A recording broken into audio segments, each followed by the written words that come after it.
कौन उन्होंने video connect किया था। कौन सी वाली कौन सा रिकॉर्डिंग? movie? ये जो पावर ऑफ नाउ की है ना, वो रिकॉर्डिंग। इनके कुछ चैप्टर्स मिस हो गए हैं आई थिंक। अच्छा, मेरे को डे बता दे, मैं उसको वो वाली शेयर दूँ, मैं शेयर कर दूंगी, आपको भी शेयर करना है, इनको भी शेयर कर दूंगी। हाँ, मुझे तो सारी चाहिए। हाँ, आई नो दैट। मैं वन बाय सेम यार, मेरी भी बीच बीच में मिस हो गई है। बीच में कभी कोई गेस्ट आ रहे थे, कभी क्या। दो चार ही मैंने रेगुलर बैठकर फोकस के साथ लिए। अच्छा, तो ओके। आप यूट्यूब पे अगर डाल देंगे तो इजी होगा ना। इसमें क्या अभी होता है, गूगल में कभी फुल हो जाता है ना, तो डिलीट करना पड़ता है। सपना जी, अभी एक्चुअली यूट्यूब पे डालने का क्या है कि डे वाइज ऑटोबायोग्राफी के डल रहे हैं, तो जब वो ओके कंप्लीट होंगे तो पावर ऑफ नाउ के शुरू होंगे।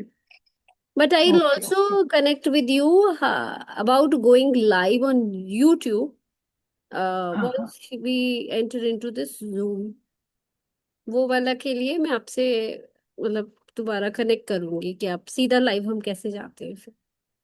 Okay okay. ठीक है ठीक। ठीक है, राइट। Thank you.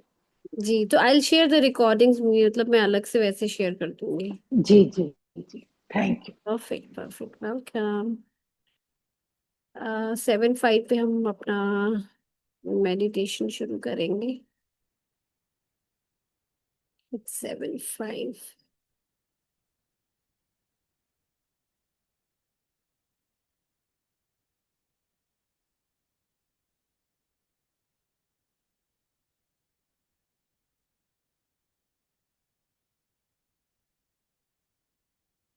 हेडफोन लगाइए। एक।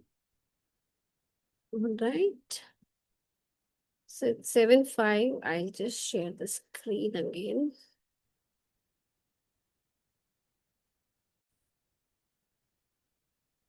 All right.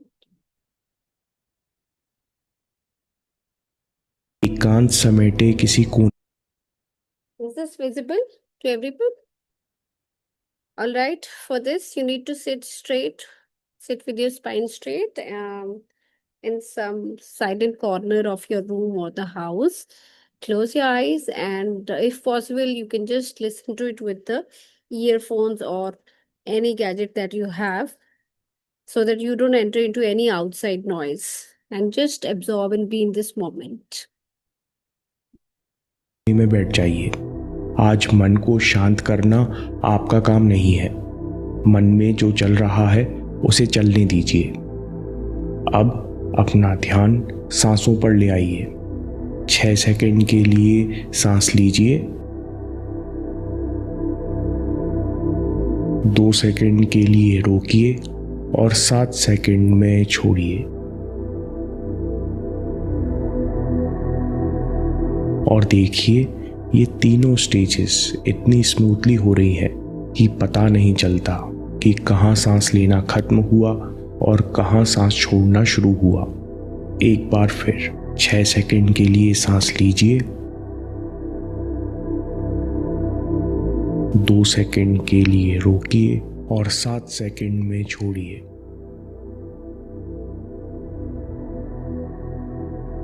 एक बार फिर 6 सेकंड सांस लीजिए।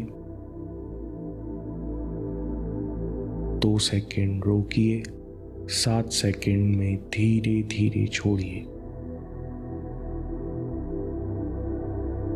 अब धीरे धीरे बड़ी कोमलता से आंख बंद कर लीजिए। अपना ध्यान सीने के बीचों बीच ले आइए और महसूस कीजिए कि सांस के पीछे एक शांति है। मन के पीछे भी वही शांति है।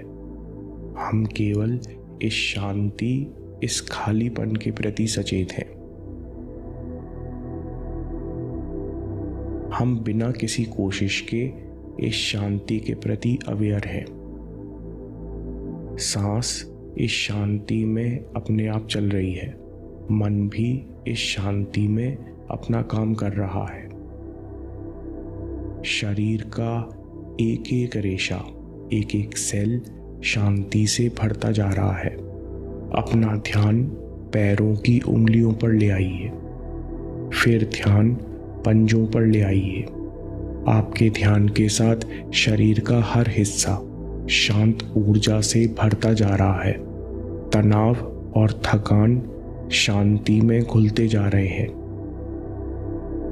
अब आपका ध्यान पेट पर है, अब सीने पर, अब कंधों पर, अब गर्दन पर है। आपके ध्यान से सब कुछ शांत ऊर्जा से भरता जा रहा है। कहीं कोई थकान नहीं है, कहीं कोई तनाव नहीं है।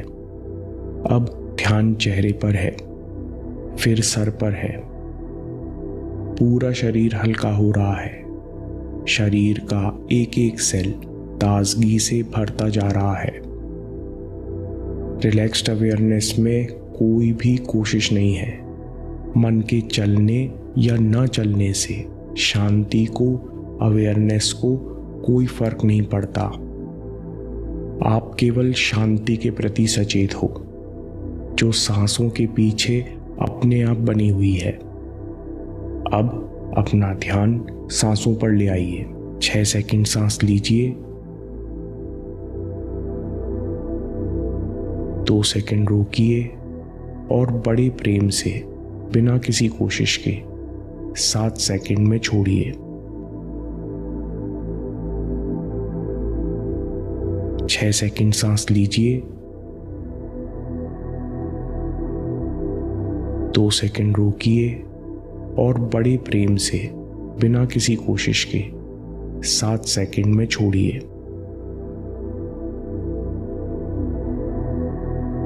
अंदर ठंडी हवा चल रही है। इसे बस शांति या साइलेंस का नाम दिया जा सकता है। हर सांस में बिना कोशिश के हम इस शांति को महसूस करते हैं। इस ठंडी हवा में कोई रुकावट नहीं है। मन सक्रिय है, लेकिन वो इस साइलेंस को छू नहीं सकता। सारी टेंशन, सारी तकलीफ, सब कुछ इस शांति में घुलते जा रहे हैं। इस शांति में मैं अपने कर्म, अपने लक्ष्य और अपनी सांस के प्रति सचेत हूँ और अपने आप एफर्टलेसली सही काम होते जा रहे हैं।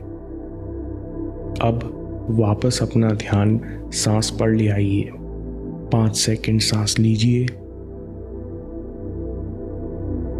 2 सेकंड के लिए रोकिए और 5 सेकंड आराम से छोड़िए। 5 सेकंड सांस लीजिए,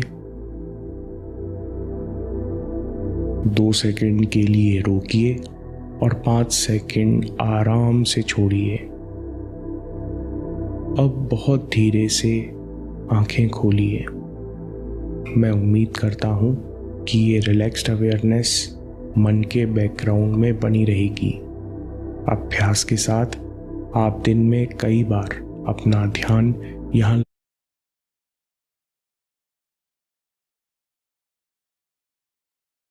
Just stay in this moment for a minute.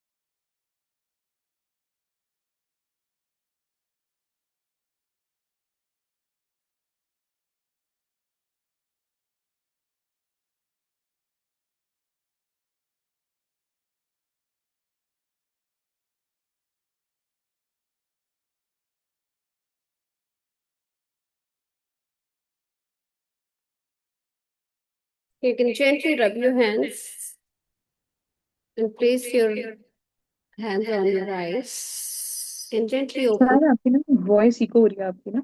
I'll just put it on mute. Yeah.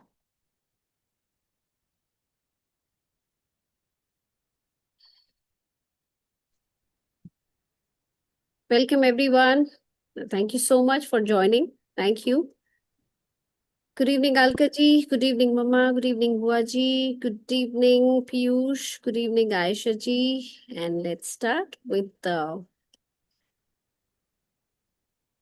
past pain, the page where we left reading, or last session jo tha, it was a discussion which Monica ji took up, Friday ka session, and I have shared the recording of the Friday session for those who have missed attending it. So you can kindly just check out and listen to the recording and enjoy the session of Monica ji. So Sunaina, as it goes, I'm taking the English and we'll be sharing the Hindi.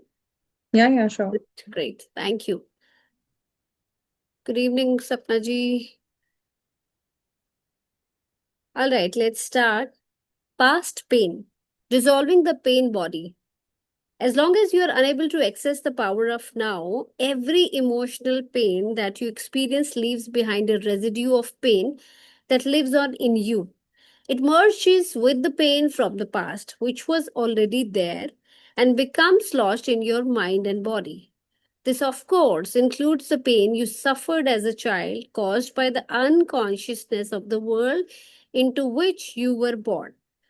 This accumulated pain is a negative energy field that occupies your mind and your body and mind. If you look on it as an invisible entity in its own right, you are getting quite close to the truth.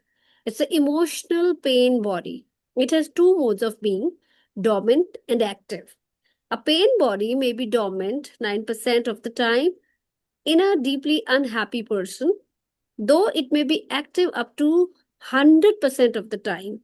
Some people live almost entirely through their pain body, while others may experience it only in certain situations, such as intimate relationship or situations like linked with past loss or abandonment, physical or emotional hurt, and so on. Anything can trigger it, particularly if it resonates with the pain pattern from your past when it is ready to awaken from its dormant stage. Even a thought or an innocent remark made by someone close to you can activate it. I would make it a request. ये बहुत ध्यान से पढ़ना. ये book के form में उसने NLP के नोट्स या साइकोलॉजिकल स्टडीज जो है राइटर ने आपको दी है, तो it will help you understand कि आपकी बॉडी या माइंड में जो पेन बॉडी कैसे इमोशंस आपके कैरी कर रहे हैं.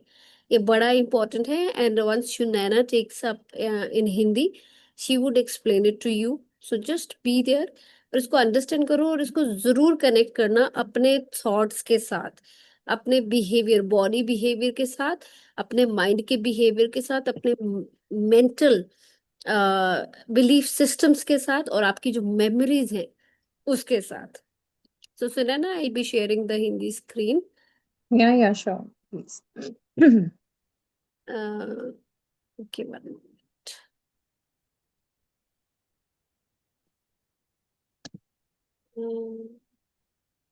ये चैप्टर अभी हम 1 ही पढ़ रहे हैं तो शायद नहीं, चैप्टर 2 सेकंड है. सेकंड. तभी मैं देख रही थी, मुझे मिल नहीं रहा था ये, क्योंकि मेरी 2-3 क्लासेस मिस हो गई हैं. 1 minute. सपना जी, इसका हिंदी का आप मुझे फर्स्ट लाइन बता सकते हैं अगर आपको पता हो? कभी कभी वर्तमान स्थिति, आई थिंक यहाँ से था. नहीं, इसका एक ये टाइटल हो गया था, फीलिंग्स वाला हो गया था. टाइटल है, एक टाइटल है, पेन, यस यस, पास्ट एक पेन. मिनट. हाँ, अतीत का संचित दुख. हाँ थोड़ा जी, और आगे ले जाइए. अतीत का संचित दुख. अतीत का. ओके, हाँ, अतीत का संचित दुख. ठीक है, I just find it out. अध्याय तो अतीत. Okay, here it is. Yeah. Thank you Yeah. जी. Thank you all of you. So a very good evening to all of you. And let's start. As Tushar said कि ये बहुत ही important paragraph है, और I think जितनी भी healings modalities को मैंने अभी तक समझने की कोशिश की है, be it be inner child, ancestral healing, NLP और psychology के point of view से, ये book ही बहुत ज़्यादा, मतलब वो पूरी apply हो रही है कहीं ना कहीं. तो पढ़ते हैं. अतीत का संचित दुख. इस संचित दुख का अंत करना. जब तक आप अब की शक्ति को ग्रहण करने में सक्षम नहीं हो जाते, तब तक आपके द्वारा महसूस किया गया हर भावात्मक दुख अपने पीछे अपने अवशेष छोड़ता जाता है, और फिर वही अवशेष आपके अंदर जिंदा रहते हैं। वहां वह पहले से ही मौजूद अतीत के दुख के साथ वह मिल जाता है, और फिर आपके तन व मन को अपना बसेरा बना लेता है। अब इन दुखों में आपके बचपन में झेले गए थे सॉरी, अब इन दुखों में आपके बचपन में झेले गए वे दुख भी शामिल रहा करते हैं, जो कि उस संसार द्वारा अनजाने ही आपको दिए गए होते हैं, जिसमें कि आप पैदा हुए हैं।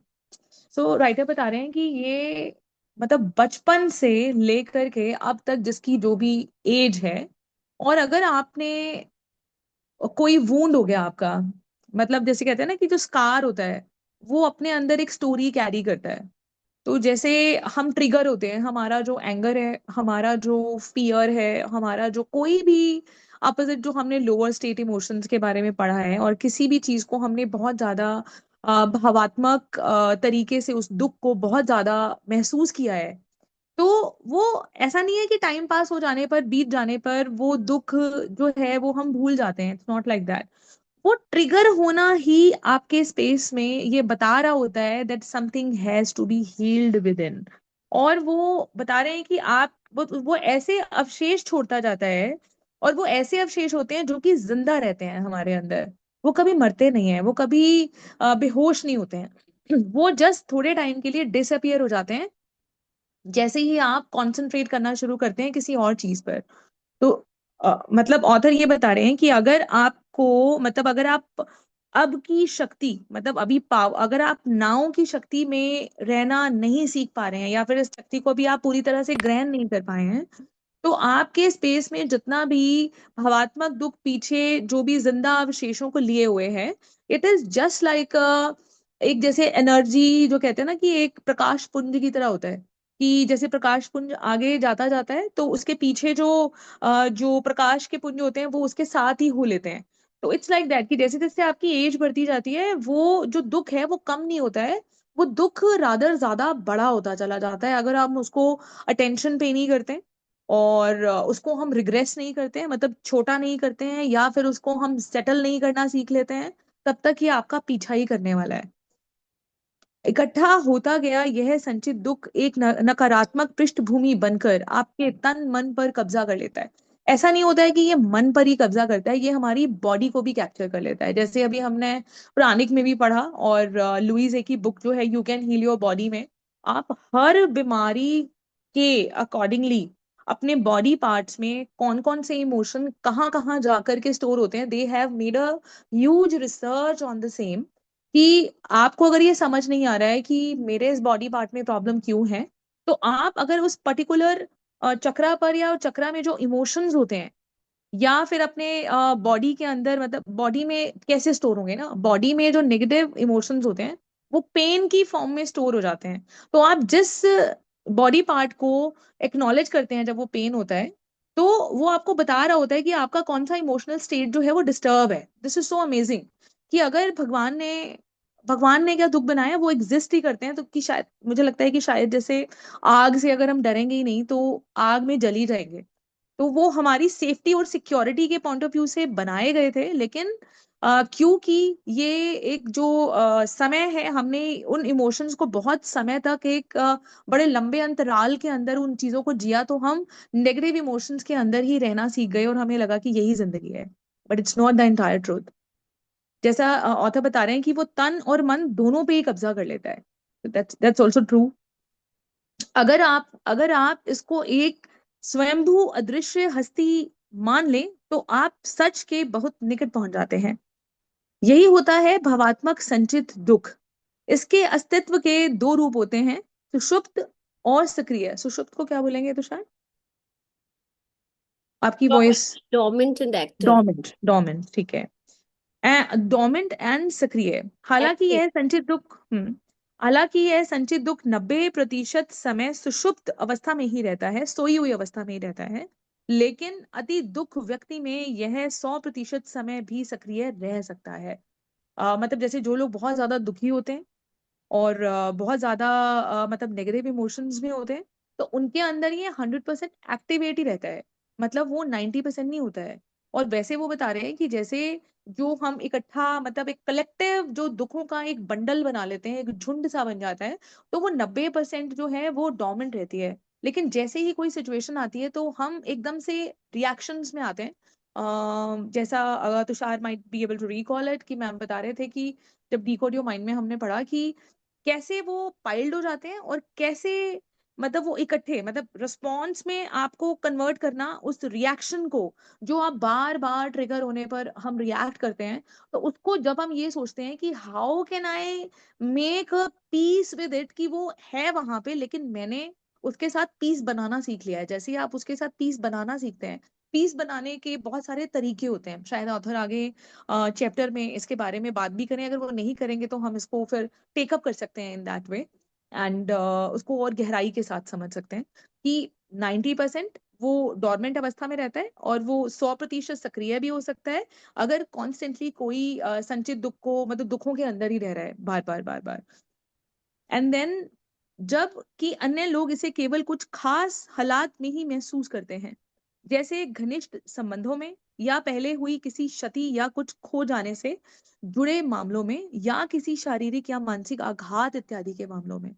मतलब जैसे हम इस चीज को जैसे काफी लोग जो हैं कुछ मतलब इसको कुछ स्पेशल सिचुएशंस आती हैं, ट्रिगर होती हैं, जैसे कोई डिसीजन मेकिंग स्टेज आती है, या किसी के साथ कुछ इनजस्टिस हो रहा होता है, या किसी के साथ किसी गुस्से में ही बात हो रही होती है, तो उनके स्पेस में जब वो जितने ज्यादा क्लोज रिलेशनशिप होते हैं उतने मतलब वहां पर वो ज्यादा महसूस होता है और वो ट्रिगर होता रहता है, क्योंकि एक्सपेक्टेशंस हमारी कुछ और होती हैं, हो कुछ और रहा होता है, और वो स्पेस में आके हमारा गुस्सा ये बता रहा होता है कि मैं ये जस्टिस नहीं सहूंगी, इनजस्टिस नहीं सहूंगी। जैसे सपोज आपने किसी को इनजस्टिस होते हुए देखा लाइफ में, और वो सिचुएशन आपकी लाइफ में आई और आपको लगा कि मेरे साथ अगर कभी होगा ना तो मैं मतलब I will not behave, I will not tolerate this any more, I will react impromptly, मतलब मैं इसके लिए पूरा मतलब मैं आवाज उठाऊंगी या मैं ऐसा बोलूंगी। ऐसा हमारे अंदर एक ऐसी एक भावनाएं और जो विचार है वो ऑटोमेटिकली जन्म लेने लग जाते हैं। तो इसका सबसे अच्छा तरीका जो मुझे याद आ रहा है कि मैम ने ये बताया था कि अगर आप उसको कंपैशनेटली डील करना सीख जाते हैं, when you start creating the emotions, compassionate emotions for your own self and compassionate emotion for सामने वाला पर्सन, दोनों ही पक्षों के लिए, तो वो आपका जो रिएक्शन है वो इमिडिएटली तुरंत ही रिएक्शन से रिस्पॉन्स के अंदर जो है वो कन्वर्ट हो जाता है। और जो कि आप उससे फायदा क्या होता है, उसके सबसे बड़ा फायदा ये होता है कि आपकी बॉडी के अंदर जो इमोशनल जो टमोइल है वो बन रहा है, वो इमोशनल टमोइल नहीं बनेगा। मतलब वो जैसे एक आग का जो हम एक बोलते हैं ना कि आग का एक गोला लेके घूमते रहते हैं, तो वो आग का गोला नहीं बनेगा। उससे क्या हो रहा है, हमारे शरीर को पहले नुकसान हो रहा है और सामने वाले को बाद में होता है। ये रियलाइज किया मैंने बिट्स एंड पीसेस में, और सबसे अच्छा एग्जांपल इसमें गौतम बुद्धा का दिया जाता है कि गौतम बुद्धा इस चीज को बहुत ही अच्छे से एक्सप्लेन करते हैं कि जैसे इट इज जस्ट लाइक आप सोचते हैं कि मैं सामने वाले को पॉइजन दे रहा हूँ, जबकि वो पॉइजन पहले आपको खुद खानी पड़ती है, और फिर वो आप सामने सामने वाले को तो देने लायक बनते ही नहीं है, आप सामने वाले तक तो बहुत ही थोड़ा पहुंच पाता है, पहले वो जो टमोइल है, वो जो पॉइजन है, वो जो कॉर्टिसोल है, वो आपके बॉडी को आप दे चुके होते हैं, जिसमें आपकी जो बॉडी है वो कॉन्स्टेंटली डैमेज होना शुरू हो जाती है और वहां पे पेन को क्रिएट करना शुरू कर देती है, और फिर सर्जरीज की नौबत भी आ जाती है अगर हम इन चीजों को टाइमली नहीं समझते हैं। कोई भी बात इसे भड़का सकती है, खास तौर पर वह बात जो कि अपने किसी पिछले दुख के रूप में आकर इसके तारों को झंझना देने वाली हो। अपनी सुषुप्त अवस्था में से यह जब जागने ही वाली होती है, तब तो आपका कोई भी विचार या आपके किसी नजदीकी द्वारा अनजाने में कही गई कोई छोटी सी टिप्पणी भी इसे सक्रिय कर सकती है। मतलब सपोज आपके अंदर एक कोई है तो वो सुलगता हुआ कोयला ही अंदर, लेकिन आपको लगता है कि ये ठंडा हो गया है, लेकिन वो ठंडा होता नहीं है। जैसे ही सिचुएशन या वो पर्सन आता है तो वो ट्रिगर हो जाता है हमारे स्पेस में, और हमें लगता है कि उसने ट्रिगर किया है। ट्रिगर उसने नहीं किया होता है, वो हमारे स्पेस में ऑलरेडी सक्रिय पड़ी हुई है। वो आकर के इनडायरेक्टली आपको रिमाइंड करा रहा होता है कि this is lying within you, you need to work upon that. अगर इसको बहुत गहराई में समझेंगे तो it might not be related to this chapter, ये आपके लिए कंफ्यूजन भी हो सकता है, तो मैं इसको बहुत ज्यादा इसको एक्सप्लेन नहीं करूंगी। बट यस, सामने वाले पर्सन की आप मदद से, अगर आप इसको पॉजिटिवली देखें, तो सामने वाला पर्सन एक्चुअल में आपको सोल लेवल पर बहुत हद तक मदद कर रहा होता है कि आपको अपने इस वीक एरिया के ऊपर काम करना है। वो रिमाइंडर दे रहा होता है। हम उसको उस तरीके से देखते नहीं है। जब हम कोई किताब पढ़ते हैं, ऑथर को सुनते हैं, या किसी कवि को, या फिर किसी एक ऐसे वक्ता को सुनते हैं जो इन चीजों के बारे में बहुत एक ज्यादा डेप्थ में जाकर के एक्सप्लेन कर रहे होते हैं, तो हमें पता लगता है कि यार ये मेरा दुश्मन नहीं है एक्चुअल में। That person is helping me out and knowing me the better, that it is lying within me. और मुझे ये लग रहा है कि ये बुझा हुआ है, लेकिन जैसे ही वो चिंगारी होती है तो वो एकदम से धधकता हुआ कोयले की तरह बन जाता है। It is like that. Then कुछ संचित दुख वैसे तो बहुत बेहुदे और अप्रिय होते हैं, अप्रियकर होते हैं, लेकिन तुलनात्मक रूप से देखें तो उतने हानिकारक भी नहीं होते। बिल्कुल उस बच्चे की तरह जो बस झींकता रहता है और पिन पिन करता रहता है, जबकि अन्य संचित दुख किसी व्यसन की तरह चिपक जाने वाले होते हैं। मतलब अगर आप उसको ध्यान से देखेंगे तो वो बात बहुत बड़ी नहीं होती है। हम अपने रिएक्शन में जिस तरीके की स्टेटमेंट्स पास कर रहे होते हैं, अगर हम उसको स्टेटमेंट को पढ़ना सीख जाएं या पॉज दे करके देखना सीख जाएं और उसकी भावनाओं में बहने की बजाय उसका ऑल्टरनेट सोल्यूशन उसी समय मतलब के बारे में सोचने लगे कि मुझे इस रिएक्शन को, जब आपको ये समझ आ जाता है कि मेरे बॉडी इंपैक्ट हो रही है, मेरा एनवायरनमेंट तो बाद में इम्पैक्ट होगा ही होगा, लेकिन मेरी बॉडी सबसे ज्यादा इम्पैक्ट होगी, हॉस्पिटल्स के चक्कर मैं काटूंगी, कोई और नहीं काटेगा।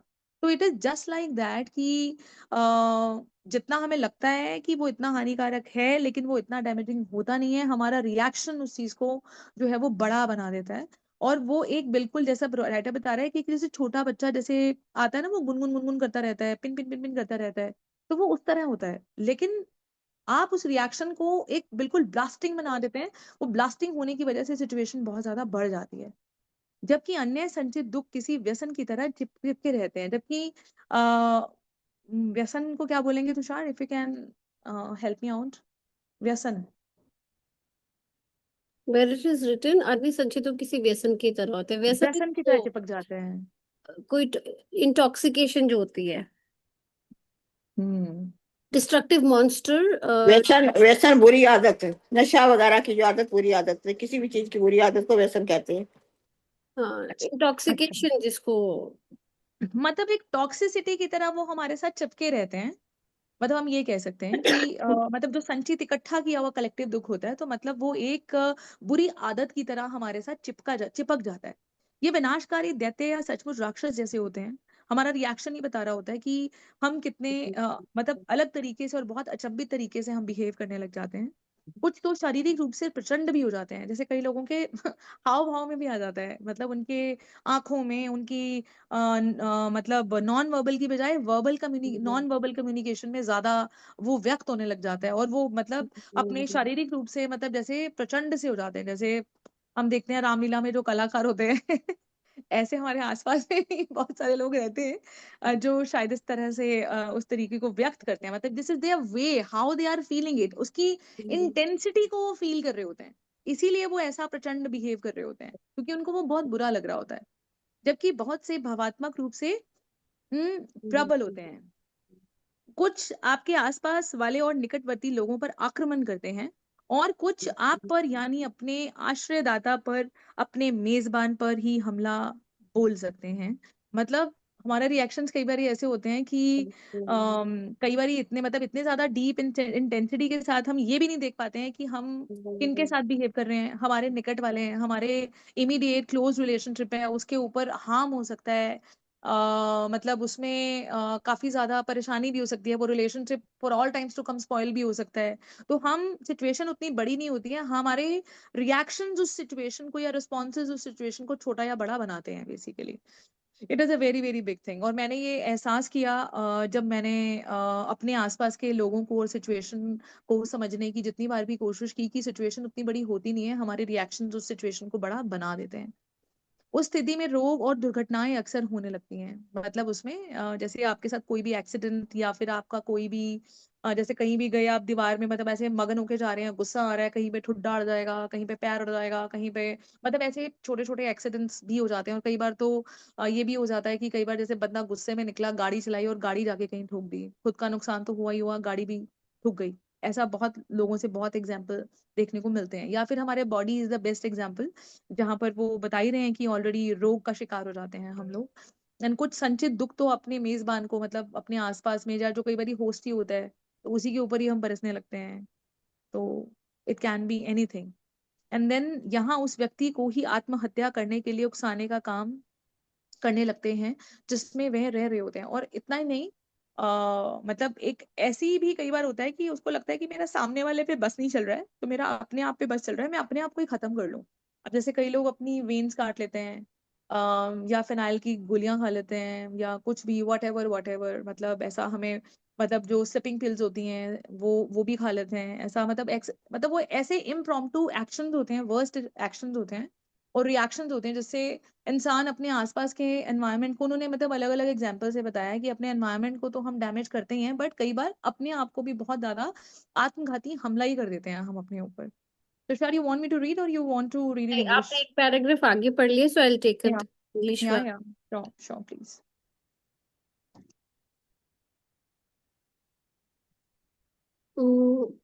So before I proceed, इसमें ना बड़ी अच्छी एग्जाम्पल थी, दो चीजें जो सुनैना भी एक्सप्लेन कर रही थी। I would like to emphasise again कि एक के भी अगर हमें पेन इम्पोर्टेंट क्यों है, तो पेन इम्पोर्टेंट इसलिए है, जैसे कि आप अगर कहीं भी, आपने एक कैंडल ली, कैंडल के ऊपर से अगर आपने अपनी उंगली कैंडल के ऊपर रखी, तो अगर आपको पेन नहीं हो रही है, तो you will not be able to remove your finger from the light of the candle, या उस फायर से आप नहीं हटाओगे। just because you are able to feel the pain, आपकी उंगली जलने से बच जाती है।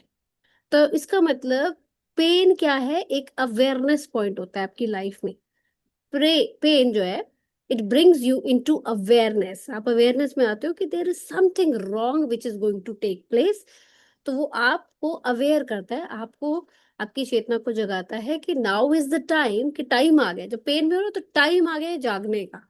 उसका मतलब ये होता है कि अब जागने का टाइम है, कुछ तो रॉन्ग है, कुछ तो गलत है, तो मैं चौकन्ना, या मैं जाग जाऊं, या मैं अवेयर हो जाऊं किसी भी चीज को लेके।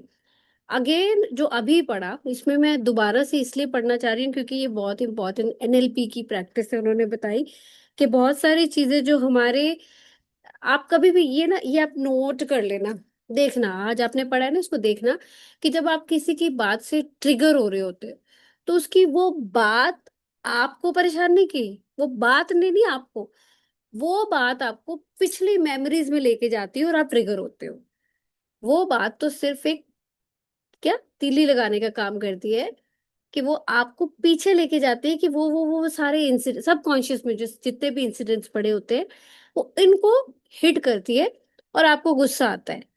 आपको उस मोमेंट पे गुस्सा नहीं आया होता कि उस बात पे गुस्सा आया, नहीं, उस बात में पिछली सारी मेमोरीज को जो आपकी है उसको जगा देता है, इसलिए आपको गुस्सा आता है या आप रिएक्ट करते हो।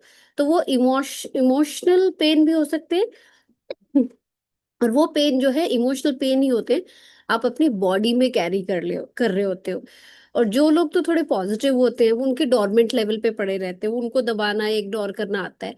लेकिन जो बड़े नेगेटिव क्रिटिक्स टाइप के लोग होते हैं ना, जो सारा दिन दूसरों में कमियां निकालते रहते हैं, उनमें बड़े एक्टिव रहते हैं, उनमें ये चीजें। यहाँ पे लिखा हुआ था, some people live almost entirely through their pain body, while others may experience, no, it was, yeah, a pain body may be dormant 9% of the time। Pen body dominant रहती है। And in a deeply unhappy person जो होगा, जो बहुत दुख में रहता है आदमी, नेगेटिव है, दो इट में बी एक्टिव अप टू 100%, उसमें ये 100% तक एक्टिव हो सकता है ये पेन। और वो दिखता है उसके बिहेवियर में, बॉडी में, जेस्चर्स में, बातों में साफ साफ नजर आ रहा होता है, क्योंकि उसने इमोशनल पेन जो है बहुत हाई लेवल पे कैरी किया हुआ है। और ये जो चीजें हैं, ये जो पेन है, वो किस चीज से रिलेटेड हो सकती है, कौन सी सिचुएशन हो सकती है, आपके इंटीमेट रिलेशनशिप से आपको कोई पेन है, इमोशनल पेन जुड़ा हुआ है उससे, या आपको कोई लॉस हुआ है, यानी किसी की डेथ हो गई है, या किसी को आप प्यार करते थे वो आपको सदा के लिए छोड़ के चला गया, फिजिकल इमोशनल हर्ट्स हो सकते हैं और सो ऑन, इसी से रिलेटेड कुछ होगा, कोई भी हो सकता है जो चीज आपको ट्रिगर करती है। सो ये आप रियलाइज करके देखना कि उस मोमेंट में जब भी आपको कोई चीज गुस्सा आता है, तो उस बात से गुस्सा नहीं आता, आप खोज के देखोगे ना जब डीप लेवल पे, वो बात आपको सेम इंसिडेंट्स पुराने सारे ट्रिगर करती है, तो आपको गुस्सा आ रहा होता है, क्योंकि वो अंदर ही पड़े हैं। Some pain bodies are obnoxious but relatively harmless, कुछ तो होती है जहरीली होती है लेकिन हार्मलेस होती है, मतलब आपको हार्म नहीं करेंगी। For example like a child who won't stop winning, जो एक बच्चा सारा दिन करता रहता है ना, तो आपको हार्म नहीं पहुंचा रहा है बट वो फिर भी टेंट्रम थ्रो कर रहा है। Others are vicious and destructive monster, लेकिन दूसरे कई बच्चे होते हैं कि जो मॉन्स्टर होते हैं बड़े, मतलब चीजें उठा के फेंकेंगे, आप पे फेंक देंगे, हर्ट करेंगे, अपने आप को हर्ट कर लेते हैं, ट्रूली डीमंस होते हैं। सब आर फिजिकली वायलेंट, फिजिकल यानी कि चीजें तोड़फोड़ या अपने आप को हर्ट करते हैं। Many more are emotionally violent, या फिर कुछ ऐसे होते हैं जो इमोशनली वायलेंट होते हैं, इमोशंस पे आपको अटैक कर रहे होते हैं। Some will attack people around you और those to you, while others may attack you, their host. Thoughts and feelings you have about your life then become deeply negative and self-destructive. Illnesses and accidents are often created in this way. तो जो बीमारियां या accidents आ रहे होते हैं आपकी life में happen होते हैं, वो आपके ज्यादातर मेंटल और इमोशनल आपके पेन से निकल के आ रहे होते हैं, या वो फाउंडेशन होती है उसकी, मतलब वो वहां पे ब्रीडिंग ग्राउंड बनता है। Some pain bodies drive their host to suicide, और कुछ तो इतने, क्योंकि नेगेटिव जो लोग होते हैं उनके वुंड्स जो है वो इतने डीप चले जाते हैं कि वो उसको अपने आप को उससे निकाल नहीं पाते, and they find no other ways but to commit a suicide. When you thought you knew a person and then you are suddenly confronted with this alien, nasty creature for the first time, you are in for quite a shock. However, it's more important to observe it in yourself than in someone else. Watch out for any sign of unhappiness in yourself in whatever form. आप अपने में feel करके देखो कि कोई भी किसी भी टाइप की अनहैप्पीनेस आती है, किसी भी तरह से, वो पेन है या आपका गिल्ट है, रिमोर्स है, जेलसी है, सैडनेस है, बोर्डम है, कुछ भी हो सकता है। It may be the awakening pain body. This can take the form of irritation. ये क्या क्या हो सकती है? इरिटेशन हो सकती है, बोर्डम हो सकती है, इम्पेशंस है आप में, सॉम्बर मूड है, आपका मूड लो रहता है, डिजायर टू हर्ट, अपने आप को हर्ट करने की इच्छा आ रही है, गुस्सा आ रहा है, रेज, डिप्रेशन लग रहा है, need to have some drama in your relationship, बहुत लोग करते हैं, आसपास ड्रामा क्रिएट कर रहे होते हैं, and so on. Catch it the moment it awakens from its dominant state. और ये अगर चीजें जाग रही हैं, आप में आ रही हैं, तो इसको तभी के तभी पकड़ो, क्योंकि अगर आपने इनको पकड़ा नहीं तो ये बहुत डिस्ट्रक्टिव फॉर्म ले लेती हैं अदरवाइज। मतलब इनको कहते हैं इनको शुरू में ही जकड़ लेना चाहिए, इन पे शुरू शुरू में ही लगाम डालनी चाहिए। The pain body wants to survive. Pain body हमेशा जीना चाहती है, उसका यही मोटिव है कि मैं बस जिंदा रहूं, वो पर्सन खत्म हो जाए कोई चक्कर नहीं, but I should survive just like every other entity in existence. जैसे हर कोई एंटिटी जो है वो अपना अस्तित्व जो है बना के रखना चाहती है कि मैं हूँ। पेन बॉडी भी चाहती है मैं हूँ, और वो तब तक कोशिश करती थी जब बंदा खत्म हो जाए कोई चक्कर नहीं, but I should survive, and it can only survive if it gets you to consciously identify with it. और ये तभी सर्वाइव करती है अगर ये आपको, if it gets you to unconsciously identify with it, कि आप अनकॉन्शियस लेवल में इससे आइडेंटिफाई, मतलब आप इसको रिलेट कर रहे होते हो इस इमोशन से अनकॉन्शियस लेवल पे, यू फाइंड इट, आप समझ रहे होते हो कि ये आप में है, बट आप उसमें अभी काम नहीं कर रहे हो। It can then rise up, take you over, become you and live through you. आपको पता होता है पर आपने काम नहीं किया, तो ये आप में आपको पूरा टेक ओवर कर लेती है, ये आप ही बन जाती है, आप नहीं रहते, आप ये बन जाते हो, एंड लिव थ्रू यू, और आप में ही जीती है ये। यानी कि जैसे कोई बीमारी है, आपको पता चल गया आप में बीमारी है, लेकिन आप उस बीमारी को पकड़ ले, काम नहीं कर रहे, उसको उसको एलिमिनेट गेट रिड नहीं कर रहे, दवाई नहीं खा रहे हो, तो वो आपको जकड़ लेगी फिर बुरी तरह से। सेम यही पेन बॉडी भी होता है। It needs to get its food through you, और उसका फूड आप ही होते हो, यानी कि आपके बिलीफ, थॉट्स, मेमोरीज, ये ही फूड है। It will feed on any experience that resonates, वही मैंने जो कहा, वही मेमोरीज। ये कैसे फीड होती है, इनका फूड क्या होता है कि वैसे ही पुरानी मेमोरीज, कोई related memories resonates with its own kind of energy. यानी कि अगर आपको पेनफुल मोमेंट था, या रिमोर्स, रेग्रेट, या आप सैड थे, डिप्रेस्ड थे, अनहैप्पी थे, या आपको गिल्ट था उस मोमेंट का, ऐसा ही कोई दोबारा इवेंट आता है तो वापस गिल्ट वाले मोमेंट पे आप चले जाते हो। So anything that creates further pain in what ever form, क्या एंगर हो सकता है, एंगर आपको पिछले एंगर को याद दिलाता है, डिस्ट्रक्टिवनेस आपको पिछले डिस्ट्रक्टिवनेस को याद करती है, हेट्रेड वहीं लेके जाता है, ग्रीफ दुख, emotional drama, violence, even illness. So the pain body, when it has taken you over, will create a situation in your life that reflects back its own energy frequency for it to feed on. तभी हम बार बार कहते हैं कि positive, stay positive, be positive, talk positive, be with the positive people, be happy. क्योंकि आप जितना negative सोचोगे वो मल्टीप्लाई होता रहेगा, वही तो फूड है उसका, आपने उसको दिया. एक नेगेटिव घटना आपके साथ होके खत्म हो जाती है, लेकिन जब उसको बार बार आप डिस्कस करते हो, आप खुद उसको मल्टीप्लाई कर रहे होते हो, प्लस उसकी एनर्जी फ्रिक्वेंसी को आप एक हिमंगस लेवल पे बढ़ा रहे होते हो. सो तभी कहते हैं कि नेगेटिव चीज को डिस्कस मत करो, नेगेटिव बातें मत करो, अगर है भी कुछ तो अपना बड़े क्लोज किसी फ्रेंड के साथ डिस्कस करो जिसके सॉल्यूशन हो. मसाला या सिंपथी सीख करने के लिए डिस्कस नहीं करो, क्योंकि अगर आप ये करोगे तो ये बढ़ती जाएंगी, ये मल्टीप्लाई होती रहेंगी.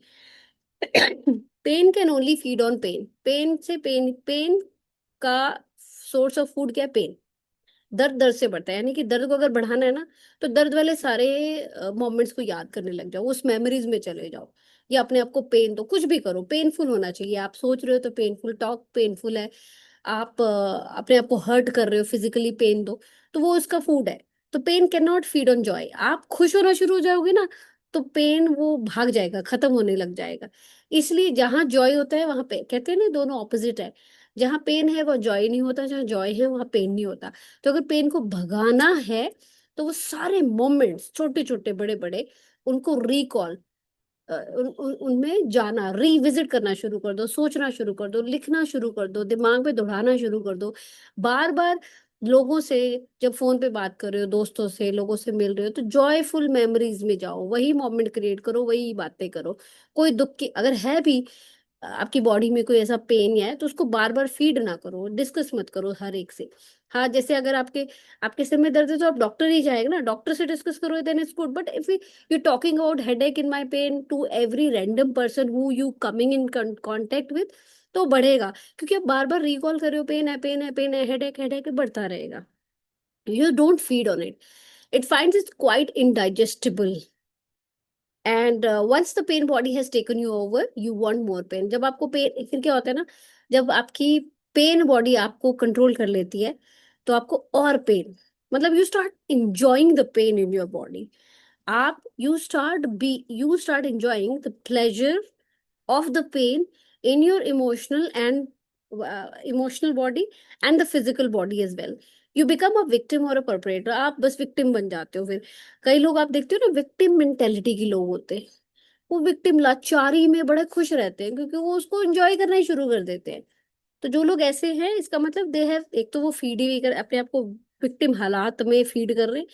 दूसरा, वो इंजॉय कर रहे होते हैं विक्टिम बन के, उनको मजा आ रहा होता है विक्टिम बन के. वो दिख तो रहे होते हैं, मेरे साथ ऐसा हो रहा है, या मेरे साथ इसने किया, मैं ऐसी हूँ, मैं लाचार हूँ, मेरे साथ ही होता है. नहीं, उनको इसी में मजा आ रहा होता है, प्लेजर आ रहा होता है विक्टिम बन के. You want to inflict pain और you want to suffer pain, और बोथ. आपको पेन देनी है या पेन लेनी है, या दोनों चीजें करनी है. There isn't really much difference between the two. इसमें ज्यादा फर्क नहीं है.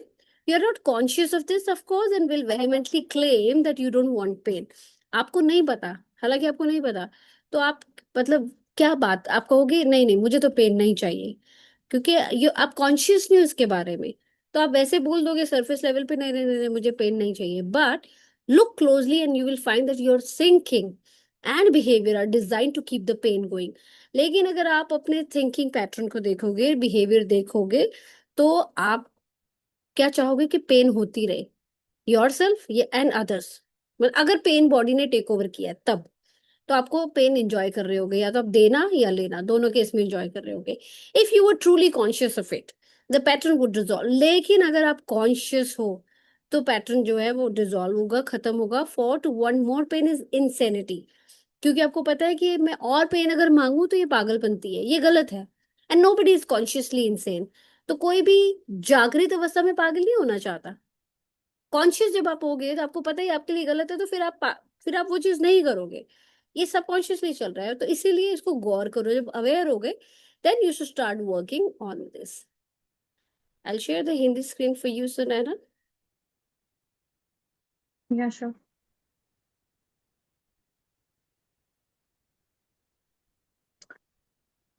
जब आप ऐसा मानते हैं, जब आप ऐसा मानते हैं, आप अमुक व्यक्ति को जानते हैं, लेकिन फिर अचानक ही और पहली बार ही आपका वास्ता कभी उसके परायेपन और अप्रिय व्यवहार से हो जाता है, तब आप एकदम दंग रह जाते हैं। लेकिन इस बात को औरों के बजाय आपने ही अंदर खोजना कहीं अधिक महत्व रखता है। मतलब अपने अंदर खोजना कहीं अधिक महत्व रखता है। होने वाली किसी भी अप्रसन्नता व खेद के लक्षण पर गौर कीजिए। यह संचित दुख का जाग उठना हो सकता है।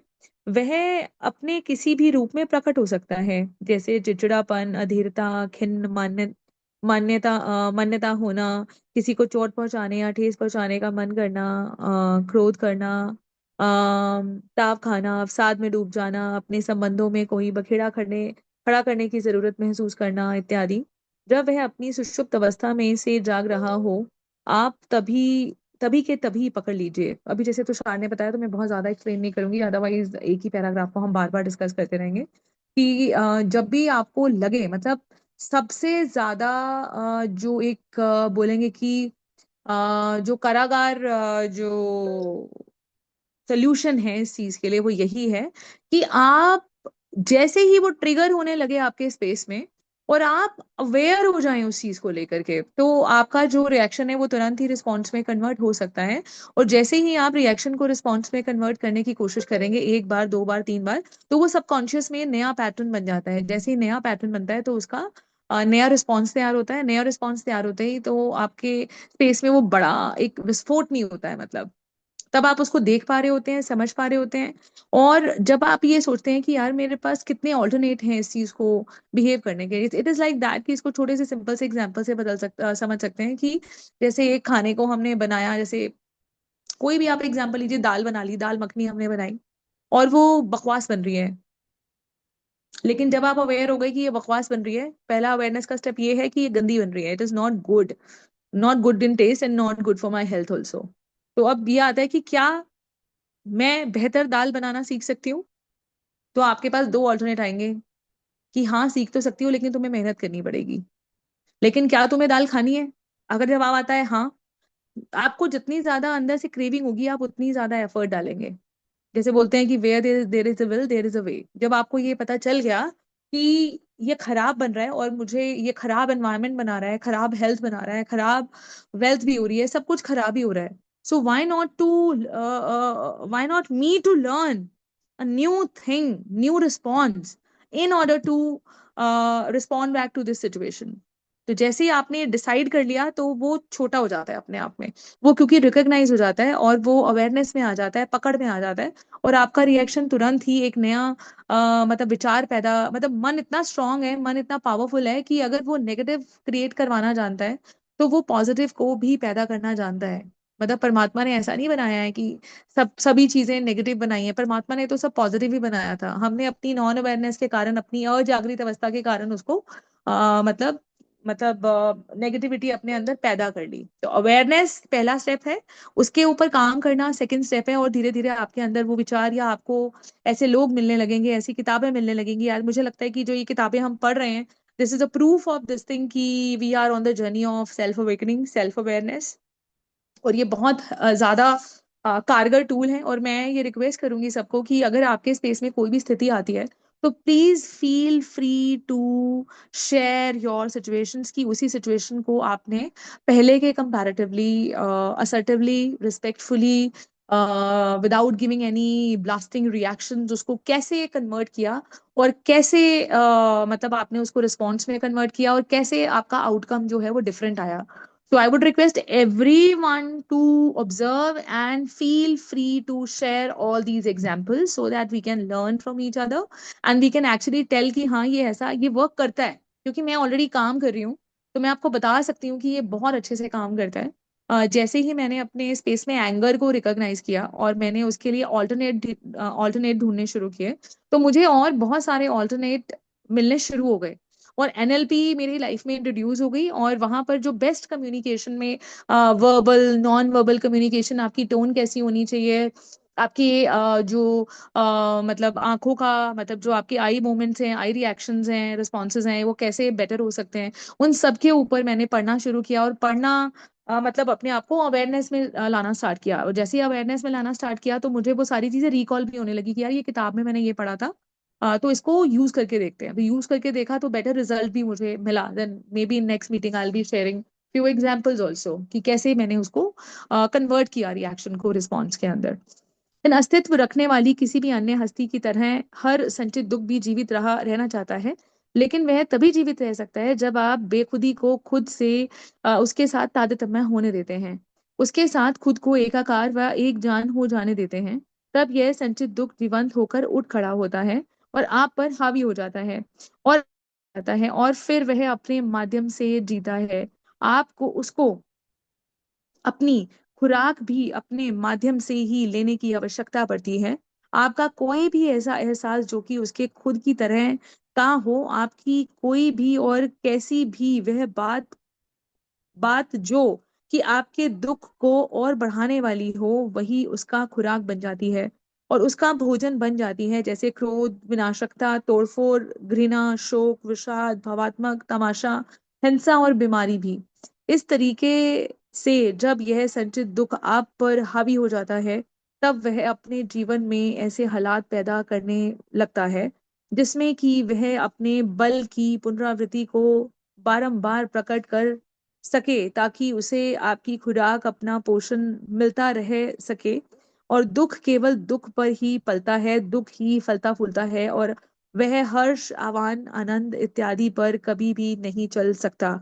उसे न तो रूठते ये उसे न तो रूठते हैं और न ही पचते हैं।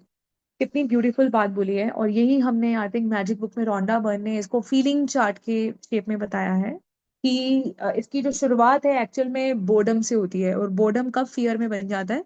Probably we will be sharing that chart in next class. Tushar, if you can keep it in mind, मैं भी ध्यान रखूंगी इसको। फीलिंग चार्ट को हम डिस्कस करेंगे कि कैसे मतलब बोर्डम से फियर की जर्नी कैसे हम लोग तय करते हैं, और ये सभी के साथ उसी सिंक्रोनाइजेशन में होती है। और जैसा अभी तुषार ने भी एक्सप्लेन किया था पहले कि मतलब जहाँ ये मैंने सबसे पहले राधा कृष्णा सीरियल देखा था, उसको मैंने माइथोलॉजिकल सीरियल्स देखने का मुझे बहुत शौक है। और Radha Krishna use to be my favourite one, जो अभी लेटेस्ट सीरीज आई थी उस पे स्टार भारत पर। तो उसमें कृष्णा जी राधा जी को बता रहे होते हैं कि कैसे आपके जो फेस की जो मुस्कान है और आपका जो अपने अंदर के जो थॉट्स हैं, वो कैसे डिस्टॉर्ट कर सकती है। मतलब एक smile on your face while bringing a change in your body posture, or you are taking particular breath work। तो आजकल बहुत ज्यादा एम्फेसाइज करते हैं कि जैसे ही आपको अपना मूड चेंज करना है, या तो आप प्लेस चेंज कर सकते हैं, या फिर आप एक कमरे से दूसरे कमरे में जाकर के डीप ब्रीदिंग करना स्टार्ट कर सकते हैं, या फिर अपने फेस पर जब स्माइल लेके आते हैं तो ऑटोमेटिकली जो आपके विचार हैं जो नेगेटिव पैदा हो रहे होते हैं वो खत्म हो जाते हैं। We met with a healer, sound healer थे वो। एंड उन्होंने जैसे काउंसलिंग ले रहे थे, हम समझ रही थी कि साउंड कैसे काम करती हैं, तो उन्होंने जस्ट बताया कि यू जस्ट कैरी, मतलब एक स्माइल कैरी करने से आपकी जो थॉट्स हैं वो कैसे बंद होती हैं, उन्होंने इमीडिएटली करके दिखाया। और बोले कि सुनैना, आप एक बार ये स्माइल करो और नेगेटिव सोच के दिखाओ, एंड बिलीव यू मी वो हो ही नहीं पाता है। जब आप स्माइल कर रहे होते हो ना, आपके अंदर वो थॉट्स पैदा ही नहीं हो रही होती हैं। It is such a miracle. और इस बारे में मुझे पता नहीं था कि ये इतना मिरेकलसली काम करता है। इवन राधा को वो प्रेम का जो है, लव का डीप डेप्थ में इन डेप्थ मीनिंग समझा रहे थे उनके अंदर, क्योंकि वो लव की देवी हैं, प्यार की देवी हैं। और ऑब्वियसली वो यहाँ धरती पर आने के बाद ऐसा माना जाता है कि वो भूल गई थी कि वो प्यार की देवी हैं। तो जब कृष्णा जी उनके समक्ष मतलब प्यार को मतलब जताना और सिखाना और डेवलप करना सिखा रहे थे, तो एक वन ऑफ द एग्जाम्पल उन्होंने उनको बहुत ही ब्यूटीफुल बताया कि ईगो और या दुख जो है वो प्रेम के साथ को एग्जिस्ट कर ही नहीं सकते। मतलब जहां प्यार होगा, रियल लव होगा, वहां पर हेट्रेड या ईगो पैदा ही नहीं हो सकती। जहां ईगो या हेट्रेड है, इसका मतलब वहां पर प्यार नहीं है, या फिर उस रिश्ते में पनपा ही नहीं है, या एक्सपीरियंस नहीं किया गया है। या पैदा नहीं किया गया है कॉन्शियसली या अनकॉन्शियसली। या thank you so much, thank you Tushar and everyone. Thank you, Sunana. Thank you so much. All right, beautiful chapter. बहुत अच्छी रिकॉल होगी मुझे तो very beautiful chapter, very much. या मतलब बहुत सारे कोर्सेज जो थे रिकॉल हो रहे थे just in oh just yes, paragraphs only. Yes. और और मुझे लग रहा था कि वो गहरी बुक भी गहरी समझ में आ रही है इन एक्चुअल, ऐसा लग रहा था कि वो कोर्स तो किया ही किया, बट इस बुक में वो और गहराई के साथ समझ में आया कि हाँ वो ठीक पढ़ा रहे थे, सच बता रहे थे। या Beautiful. All right, thank you. And now the space is open for everyone to share your own reflections, your thoughts, and how you have taken these three paragraphs and how you can relate. या आपने इस study के बारे में, इस pattern के बारे में पढ़ा है, समझा है, एक्सपीरियंस किया है, and you're most welcome to share it here. Gee, you can have your hand raised and just share it. Who would want to come and share? All right, Masuda, go ahead. Hi Tushar, hi Sunana, very hi, good beautiful, evening very मसूदा। beautiful, बहुत अच्छा था। और मेरे पास दो sentences जो मैं आऊंगी तो एक तो है शुभ शुभ बोलो, एंड ये कि कोई पूछे कैसे हो तो ये मत बोलो हाय क्या बताऊं। चाहे कितने अच्छे हालात हो मगर लोग बोलते हैं हाय क्या बताऊं, जैसे सास बहू वाले सारे रील्स चलते हैं ना उस तरह के, हाय क्या बताऊं। और ये कि अच्छा बोलना कितना इम्पोर्टेंट है, ये कितना कॉमन स्टेटमेंट था, बट समहाउ लोग फिर टोकते थे क्यों, बोलने से क्या हो जाता है, मैं बोलने से जब कुछ अच्छा नहीं होता तो मैं बोलने से बुरा भी क्यों हो जाएगा। एंड ये बात तो बिल्कुल 100% तुषार, ट्रू है। आई एम सो सॉरी मसूदा, तुषार कैन यू म्यूट भूमिका जी, उनका उनकी तरफ से आवाज आ रहा है बहुत ज्यादा। या थैंक यू या मसूदा प्लीज। जो ये पेन है ये तो जॉय को वाकई में उसको बर्दाश्त ही नहीं है, इनडाइजेस्टेबल है पेन जॉय के लिए जॉय। और that is where everybody lands up in being a victim mode. जब हमें एक कोई परेशानी पहुंचती है हम वो हजार अच्छी चीजें आसपास जो हो रही होती हैं उसे भूल जाते हैं, और उसी एक चीज पॉइंट पे हम बार बार, और जब हम उस नेगेटिविटी या जो हमारे पास कमी है, और कोई कमी भी हमें कुछ सिखाने के लिए आती है, मगर हम उसमें इतने खो जाते हैं कि वो पेन और पेन को अट्रैक्ट करता जाता है, एक कमी दूसरी कमी को अट्रैक्ट करता चला जाता है। एंड वही है कि एक स्टोरी भी है, बहुत सारे रील्स में भी आपको मिलेगा कि मूसा अलैहिस्सलाम से किसी ने कहा कि मेरे पास बहुत कैटल बढ़ गई है और मेरे पास बहुत कुछ है तो मुझे और नहीं चाहिए, तो आप दुआ करना कि बस अब मेरे पास और माल ना आए। और फिर एक के पास शायद जूते नहीं थे तो उसने कहा कि मेरे में, उसने उसकी कंप्लेन करी। फिर बाद में एक था उसके पास खाली एक लंगोट थी, तो इस तरह से करके जब उसको कहा गया कि अच्छा गए वो, और उन्होंने ऑलमाइटी से उनकी वो बताई, तो उन्होंने कहा कि जिनकी उन सबसे कह दो कि ये शुक्र, जिसके पास बहुत माल है वो शुक्र करना बंद कर दे, और जिसके पास कुछ नहीं है वो शुक्र करना बढ़ा दे। फिर जिसके पास बहुत माल था उसने उसको बताया तो उन्होंने कहा अरे मैं ग्रेटिट्यूड अदा करना कैसे बंद कर सकता हूँ जब मेरे ऊपर इतनी कृपा है। तो उसने ग्रेटिट्यूड अपना इंक्लूड जारी रखा एंड उसका माल बढ़ता चला गया। और जिनके पास कमी थी उन्होंने शिकायत करी, अरे मैं जब नहीं है तो मैं शुक्र किस बात का करूं। तो ये कि जिसके पास वो लंगोट थी वो एक हवा चली उसकी वो लंगोट भी उड़ गई। तो इस तरह से ये ग्रेटिट्यूड का एक वो है। और फिर बाद में ये जब बातें आ रही थी तो मुझे एक तो सदमा मूवी याद आई, जब कमल हसन का, it's a very sad ending, and sad movies somehow जो है ट्रेजेडीज बार बार देखने का दिल भी नहीं करता है। और कमल हसन का भी मुझे रोल उस वक्त जैसे वो एंड में जो उसकी हालत हो जाती है, तो कहीं ना कहीं जो वो दे रहा था उसमें वो इतना इनग्रॉस था कि he wanted it back. And जब वो ठीक हो गई श्रीदेवी तो उसको याद ही नहीं रहा, उसका मेमोरी में वो चीज नहीं थी। तो ये है कि किसी भी दुनियावी चीज पे हम इतने क्यों निर्भर क्यों हो जाते हैं, हम सेल्फलेसली, और अगर अपने क्रिएटर के लिए कोई चीज करें तो वो आपके लिए बढ़ती है एंड वो एक अच्छी तरह से आपके पास वापस आती है। मगर जब आप किसी इंसान को अपना सेंटर देते हो ना, बनाते हो, तो वो आपको नुकसान ही देके जाती है। और एक और पाकिस्तानी सोप है दास्तान करके, जो प्री पार्टीशन और पार्टीशन को दिखाती है। तो उसमें प्री पार्टीशन पाकिस्तान को दिखाते हैं कि कैसे वो कम्युनिटी एवरीथिंग वेरी हैप्पी, कि मिक्स नेबरहुड है, हिंदूज हैं मुस्लिम्स हैं सब में एक साथ रह रहे हैं सब कुछ। खैर वो मैंने दोबारा देखती भी नहीं हूँ, बस मैं वो प्री पार्टीशन वाला देख के उसके बाद मैं एंड कर देती हूँ। तो एंड में जो है उसमें फवाद खान है, एंड एंड में फवाद खान का जो ये उसकी कजन होती है जिससे शादी होने वाली होती है, एंड वो सेलिब्रेशन के बीच में पार्टीशन का सब हो जाता है।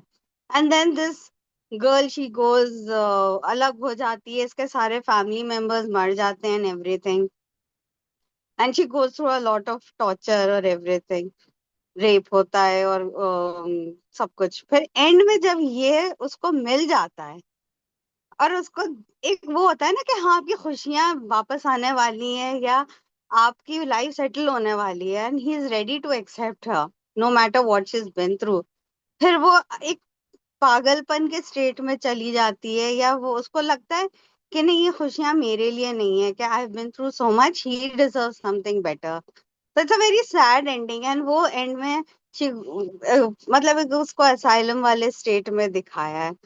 So that's what how body pain वाकई में takes over you, and it really takes a smile to wash it all away. जैसे पानी सारे toxins को body में से निकाल देता है, something like this.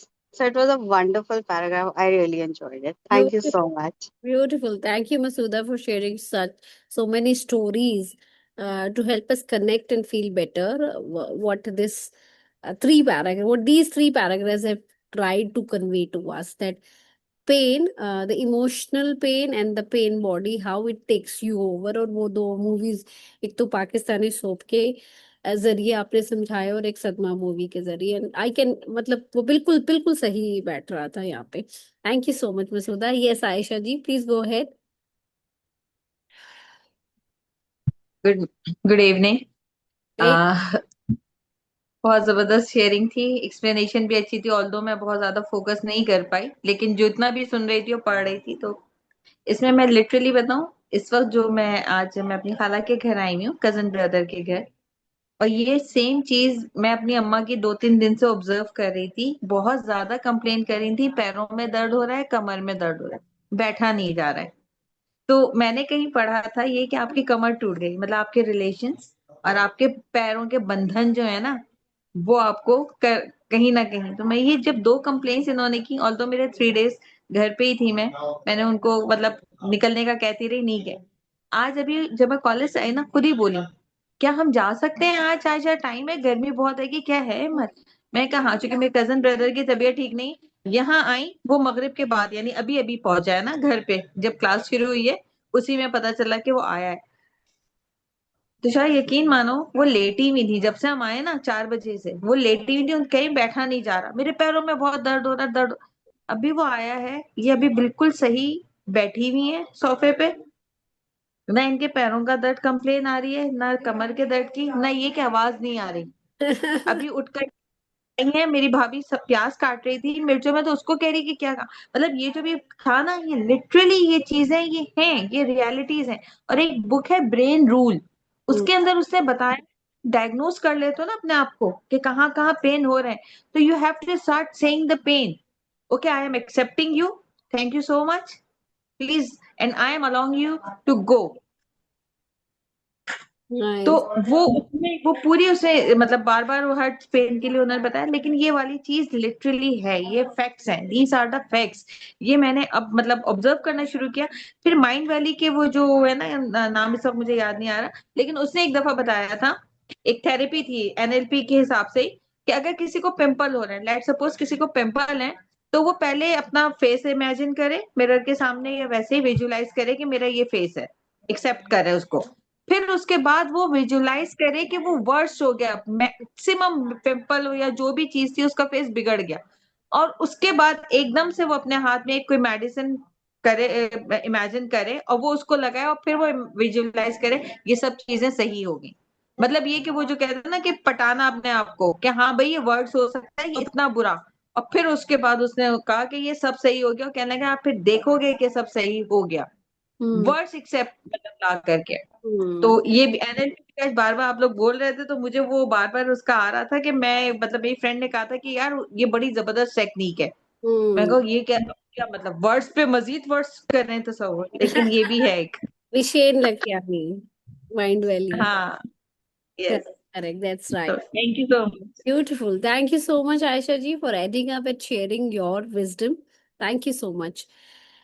All right, anyone else who would want to share? It's 10 past 8 already, but yeah, we can still, yeah, Masuda clapping for Aisha ji and for Masuda as well for beautiful share. Ji, anyone else who would want to share? Sapna ji, Yashwinder ji, Bhumika ji, Alka ji. Or we can just wind it up with the concluding prayer. In that case, Sunaina, would you like to give a closer? Thank you so much, Tusharji and Sunaina ji and everyone. Thank you so much, Ashwinder ji. Sunaina, would you like to add up? नहीं, I think Ayesha जी ने और मसूदा ने बहुत ही beautifully, मैं बहुत ही share करूं examples के इसमें बहुत साथ बहुत मैं शेयर जी थोड़ा जी सा करूं, बस जी जी थोड़ा सा भूमिका जी, शेयर ओवर करूं to you please, over to you, बस। बताइए। हाँ, बहुत छोटा सा शेयर करूंगी इसमें। Yeah, ये please. हमेशा कहा गया है कि जैसी संगत वैसी रंगत, Correct. बस यही शब्द इसके लिए है और आप खुद ही समझ जाओगे कि इसमें क्या छिपा है। बिल्कुल बिल्कुल।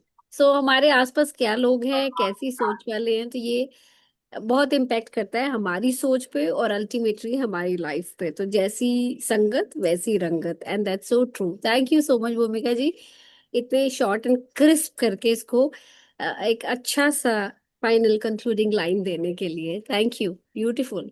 या Ayesha ji, you have your hand raise, you want to add up? और जो भूमिका जी ने कही ये बात बिल्कुल सही है, तो सिर्फ ये था कि friends are your chosen family, friends are your chosen family, so correct, choose them wise. Very nice. या मुझे याद है कि जब मैं शायद 8th 9th में आदत होती थी कोट्स लिखने की, मेरी डायरीज हैं फुल कोट्स लिखती रहती थी जहां से कोट मिलता था। तो ये कोट मुझे याद है कि मैंने बड़ा इसको क्रिएटिवली ड्राफ्ट करके ना बड़े अच्छे कर्सिव से में लिखा हुआ था, कलरिंग सा देके कि friends are your chosen family, because by God grace I have always been very super blessed to have my friends as a family. बड़े मेरे मेरे फ्रेंड्स मतलब सबके ही रहे होंगे, बट मैंने ये फील किया कि मेरे फ्रेंड्स जो है एक ब्लेस्ड मेरे लिए फैमिली की तरह ही हैं, जिनको मैंने चूज किया है और बड़े अल्टीमेट रहे हैं मेरे को, बड़े लविंग, बड़े सपोर्टिव, जैसे मैं encouraging। हाँ, जैसे यू दैट्स राइट, जैसे you, that's right, you are a chosen family for sure, no doubt. या Ashwinder ji, you have your hand raise. Tushar ji, मुझे एक ना, हमने आज के जो आपने एक वो कैंडल का बताया था ना कि जी। अवेयरनेस का, जब आप, तो हम्म एक हमारे गुरबानी में एक रहरास साहब की पंक्ति आती है, दुख दारू हम्म सुख रोग गया। हम्म मतलब कि दुख ना कई बारी दारू बन जाता है, दारू मीन्स मेडिसिन बन जाता है, और सुख में हम भूल जाते हैं, हम्म सुख रोग गया। हम्म मतलब अवेयरनेस, जैसे आप बता रहे थे ना कि अवेयरनेस, जब कोई दुख आता है, पेन आता है, तो हम अवेयर हो जाते हैं, और हम्म बहुत सारे सुखों में हम लोग कई बारी अवेयरनेस में नहीं रहते। हम्म तो जो सिचुएशन है उसको एक्सेप्ट करें और देखें कि क्या मतलब हमें वो सिचुएशन बता रही है और क्या समझा रही है। ट्रू। तो I just recalled, yeah thank you, thank you so much Ashwinder ji. Thank so good, so thank good. Very मुझे एक एग्जांपल और भी याद आ रहा था, जैसे ये मैंने हर ऑर्गेनाइजेशन में, जितनी भी ऑर्गेनाइजेशन मैंने टिल डेट ज्वाइन करी है, उसमें मुझे यही बताया गया कि if you are committing any mistake and you want to be forgiven, and suppose somebody has done something wrong to you and you are not able to forgive them, and when you will be seeking that forgiveness, then you will not be given that forgiveness by that person, then think about that situation, that how you are going to feel about it, that आपसे कोई गलती हुई, आपको कोई माफ नहीं कर रहा है, आप भी किसी को माफ नहीं कर रहे हैं, तो ऐसे ही आपको भी माफी नहीं मिलने वाली है। तो ये मेरे जहन में बैठ गई थी ये बात, और वो मुझे बहुत ही ज्यादा उम्दा बात लगी थी, और बहुत ज्यादा इतनी फ्रूटफुल और इतनी आउटकम ओरिएंटेड मुझे ये बात लगी थी। एंड स्लोली एंड ग्रेजुअली जो मेरे कंपैशन का मुझे लेसन भी लगता है, ह्यूमिलिटी एंड कंपैशन का, और मैंने ह्यूमिलिटी एंड कंपैशन जब जब यूज किया है, बिलीव यू मी, मतलब मुझे वहां पर इतने अच्छे रिजल्ट्स देखने को मिले हैं, इतने अच्छे रिजल्ट्स देखने को मिले कि जब मैंने उनको दिखाया नहीं है कंपैशन, मैंने फील करा इन माय ओन हार्ट,